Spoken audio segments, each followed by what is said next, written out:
Well, turning now to campaign 2016, where several candidates are taking aim at, who else? Donald Trump. Last night, both Marco Rubio and Ben Carson took more jabs at the frontrunner, calling him insecure and thin-skinned. It's very clear he's a very insecure person. He doesn't like to be criticized. You know, the presidency's a tough job. You're going to be criticized, and you can't flip out every time somebody says something about you. He does. Do you believe that Donald Trump has peaked? I suspect that he's probably getting close, but who knows? I mean, we're in uncharted territory.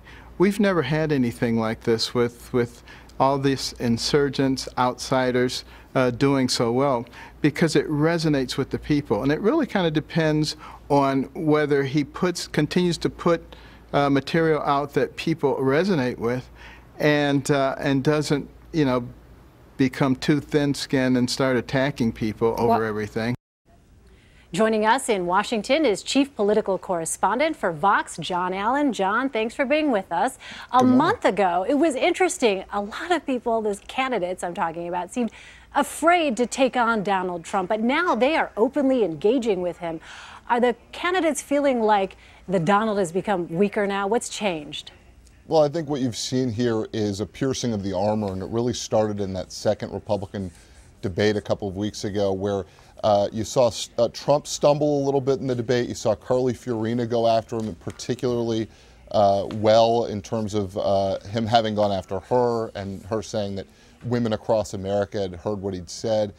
Some of the other candidates started going after him a little bit in that debate. And I think, you know, what you're seeing is he's a little bit vulnerable, and he is, as these other candidates are saying, a little bit thin-skinned. And that might be an opening for them to start knocking him down a little bit, but we have not seen a huge drop in his poll numbers. We've just seen a little bit of a drop so far.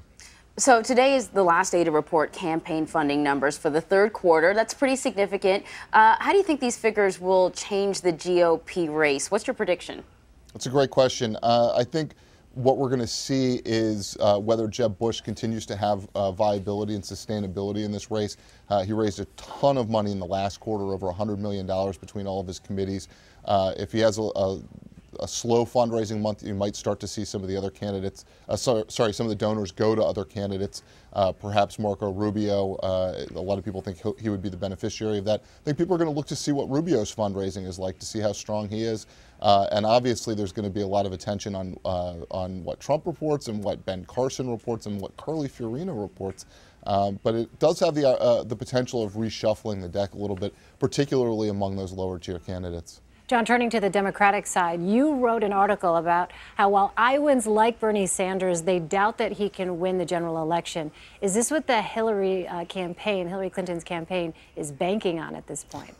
Well, I think it's true as a general matter across the country, even more broadly than Iowa, that the Hillary Clinton campaign needs Democrats to see Bernie Sanders is less electable than she is. I think that's the case that she's been making. Ironically, it's a lot like the case she made in 2008 against Barack Obama. The benefit for her, I think, is that there's some distance between Bernie Sanders and Obama ideologically. Sanders to the left of Obama significantly, and that may bother some Democratic voters. But what I heard in Iowa isn't that people don't like Bernie Sanders or that they don't agree with him, and certainly there are a lot of people who are going to vote for him there, caucus for him. But there are some who like him who are saying that they're worried about the electability issue. They're worried about him identifying himself as a democratic socialist. They think that word socialist may strike fear in the hearts of some general election voters. So, Jon, what about Joe Biden? He said that he was going to make some sort of decision by the end of the month. It's the end of the month. What's going on? Well, look, I think he's going to have as much time as he wants. Obviously, he's been going through a pretty hard mourning period for his son, and I think everybody understands that.